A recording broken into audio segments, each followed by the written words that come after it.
না, আসলে জামাত একটা আন্তর্জাতিক দল। আন্তর্জাতিক দল, তাদের মুখে আসলে এই কথা মানায় না।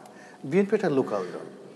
এই কারণ হলো আমি গোলাম আজম সাহেবের একটা সাক্ষাৎকার দেখলাম। এটা কি মানে কত সালে এটা না, তো তাকে জিজ্ঞাসা করা হচ্ছিল যে জামায়াত ইসলামী বাংলাদেশ কেন। তো বললো যে জামাত তো মূলত প্রতিষ্ঠিত হয়েছে দিল্লিতে, এরপরে এটি পাকিস্তান জমানাতে পাকিস্তানের যে শাখা হিসেবে এটা বাংলাদেশের মানে পাকিস্তানের হেডকোয়ার্টার, বাংলাদেশের শাখা হিসেবে জামাত ইসলামী বাংলাদেশ ওইভাবেই আছে। এখন পর্যন্ত আমরা সেটা কোনো পরিবর্তন যায় নাই।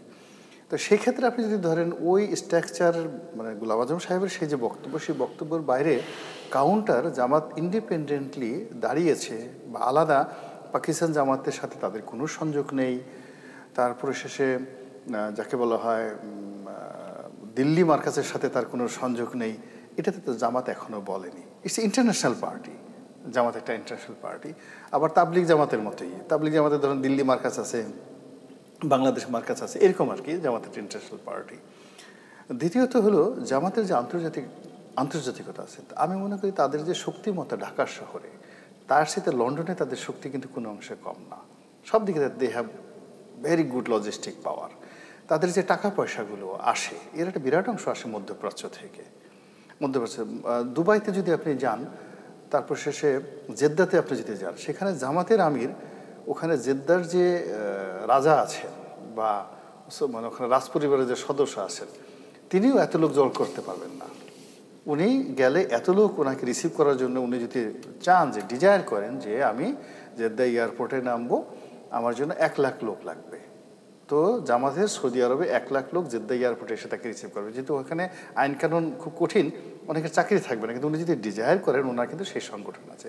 তো এরকম একটা আন্তর্জাতিক সংগঠন, যাতে সারা দুনিয়াতে যাদের লিঙ্কেজ আছে, সারা দুনিয়া থেকে যাদের টাকা আসে এবং তারা গ্লোবাল রাজনীতি করে, তাদের সঙ্গে ধরেন তুরস্কের খুব ভালো সম্পর্ক, তুরস্কের জেবি পার্টি খুব ভালো সম্পর্ক, ইখওয়ানে মুসলিমিন নামক একটা সংগঠন খুব ভালো সম্পর্ক, মুসলিম ব্রাদারহুড যে মিশর, তাদের সাথে একেবারে যাকে বলা হয় আপনি কি বলবো, ছাত্রদলের সাথে মূল বিএনপির যেমন সম্পর্ক, তেমনি মিশরের যে মুসলিম ব্রাদারহুড, তার সঙ্গে জামায়াত ইসলামের বাংলাদেশের ওইরকম সম্পর্ক, ছোট ভাই বড় ভাইয়ের সম্পর্ক।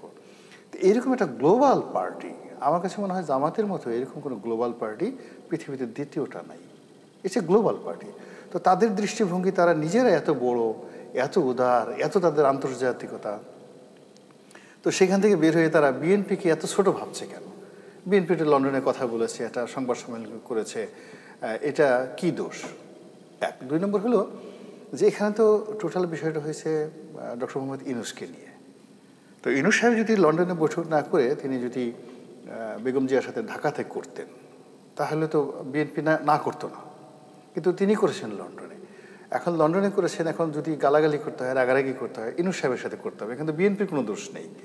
এবং ইউনূস সাহেব ডিজায়ার করেছেন, এজন্যই বৈঠক হয়েছে। তারেক রহমান সাহেব তার ডিজায়ার করেন নাই। আর ইউনূস সাহেব তো আন্তর্জাতিক মানুষ, উনি তো যেখানে যান সেখানে সংবাদ সম্মেলন করেন। উনি তো জাপানে গিয়ে সংবাদ সম্মেলন করেছেন, তখন তো উনি জামাতের লোক রাগ হয় নাই। কয়েকদিন আগে উনি গিয়া যাকে বলা হয় নিউ ইয়র্কে গিয়ে করলেন, তারপর শেষে উনি কোথায় গেলেন, ইন্দোনেশিয়া গেলেন। 11 বার গেছেন, 11 বারই তো উনি সেই বিবিসির সাথে কথা বলছেন, সিএনএর সাথে বলছেন, ফক্সের সাথে কথা বলেছেন, ওয়াশিংটন পোস্টের সাথে কথা বলেছেন, আল জাজিরার সাথে কথা বলেছেন, সব সময় কথা, এবং সব ইংরেজিতে কথা বলেছেন। তো ওরা কখনোই তার মানে হলো না, because he is international figure. Jamaat যেভাবে একটা ইন্টারন্যাশনাল দল, আমাদের বাংলাদেশের ডক্টর মোহাম্মদ ইউনূস, তার যে আন্তর্জাতিকতা, এটা তো আরও মানে বিশাল ব্যাপার। পৃথিবীর এমন কোনো দেশ আছে যেখানে ডক্টর মোহাম্মদ ইউনূসকে চিনে না বলেন? সবাই তাকে চিনে।